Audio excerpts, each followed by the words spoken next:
இனிமே எதுக்குப்பா இந்த கிரெடிட் கார்டு டெபிட் கார்டுலாம், அதுதான் யூபிஐல இவ்வளோ சேஞ்சஸ் கொண்டு வந்துட்டாங்களே. இப்படி வந்து சொல்ற மாதிரி தான் இன்னையிலேருந்து யூபிஐ லிமிட்ஸை நிறைய இன்க்ரீஸ் பண்ணியிருக்காங்க. இன்னைக்கு நம்ம வீடியோல இதை பற்றி தான் வந்து பார்க்க போகிறோம். யூபிஐ டிரான்சாக்ஷனில் பெர்சன் டு பெர்சனுக்கு எந்த மாற்றமும் இல்லைங்க. இப்போ வரைக்கும் நம்ம 1,00,000 தான் வந்து டிரான்சாக்ஷன் பண்ண முடியும். ஆனால் இதை தவிர நிறைய விஷயத்தில் வந்து சேஞ்சஸ் வந்து கொண்டு வந்திருக்காங்க. அதெல்லாம் நம்ம ஒன் பை ஒன்னாக பார்த்துடலாம். ஃபஸ்ட்டு விஷயம் என்ன அப்படின்னா, நம்ம இன்சூரன்ஸ்க்கு வந்து யூபிஐ டிரான்சாக்ஷனில் பே பண்ணும்போது அட் அ டைம் 2,00,000 மட்டும்தான் டிரான்சாக்ஷன் பண்ணுற மாதிரி வந்து இருந்துச்சு.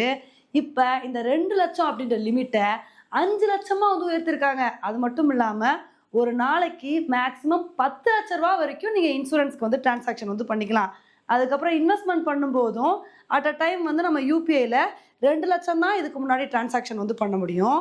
இதுக்கான லிமிட்டையும் 5,00,000 வந்து உயர்த்திட்டாங்க. அதே மாதிரி நம்ம இன்வெஸ்ட்மெண்ட் பண்ணும்போதும் ஒரு நாளைக்கு மேக்ஸிமம் 10,00,000 வரைக்கும் நம்ம வந்து டிரான்சாக்ஷன் வந்து பண்ணிக்கலாம். அதே மாதிரி கவர்மெண்ட்டில் வந்து டேக்ஸ் கட்டும்போது யூபிஐ டிரான்சாக்ஷனில் 1,00,000 ரூபா வரைக்கும் தான் அட் அ டைமில் டிரான்சாக்ஷன் பண்ண முடியும் அப்படின்ற லிமிட் வந்துருந்துச்சு. இப்போ இந்த லிமிட்டையும் 5,00,000 வந்து உயர்த்திட்டாங்க.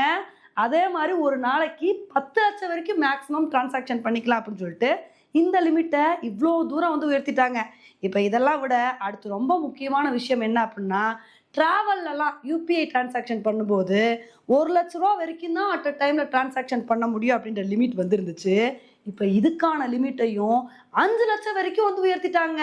அதே மாதிரி ஒரு நாளைக்கு மேக்ஸிமம் 10,00,000 ரூபா வரைக்கும் டிரான்சாக்ஷன் பண்ணிக்கலாம். அதனால் ட்ராவல் பண்ணுறவங்களுக்குலாம் இனிமேல் கவலையே இல்லை. யூபிஐ இருந்தால் போதும், ஈஸியாக டிரான்சாக்ஷன் பண்ணிட்டு போயிட்டே இருப்பாங்க. அடுத்து நம்ம ரொம்ப கஷ்டப்படுறது நகை வாங்கும் போது தாங்க.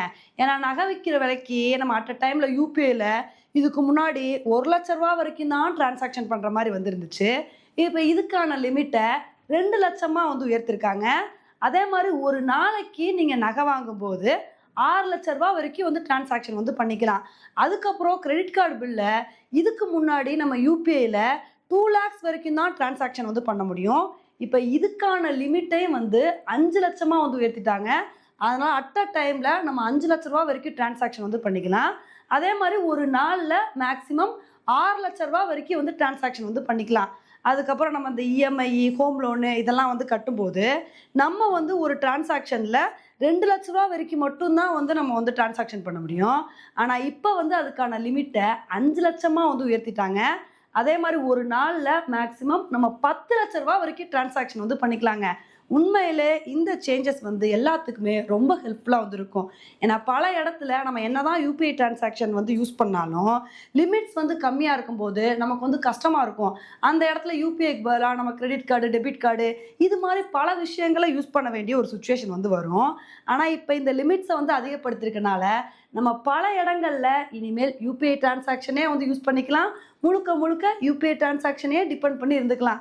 ஓகே ஃப்ரெண்ட்ஸ், இப்போ புதுசாக கொண்டு வந்திருக்க இந்த சேஞ்சஸை பற்றி நீங்கள் என்ன நினைக்கிறீங்க அப்படின்றத என்னோட கமெண்ட் செக்ஷனில் போடுங்க. இதே மாதிரி இன்னொரு வீடியோவில் உங்களை வந்து மீட் பண்ணுறேன். Bye friends.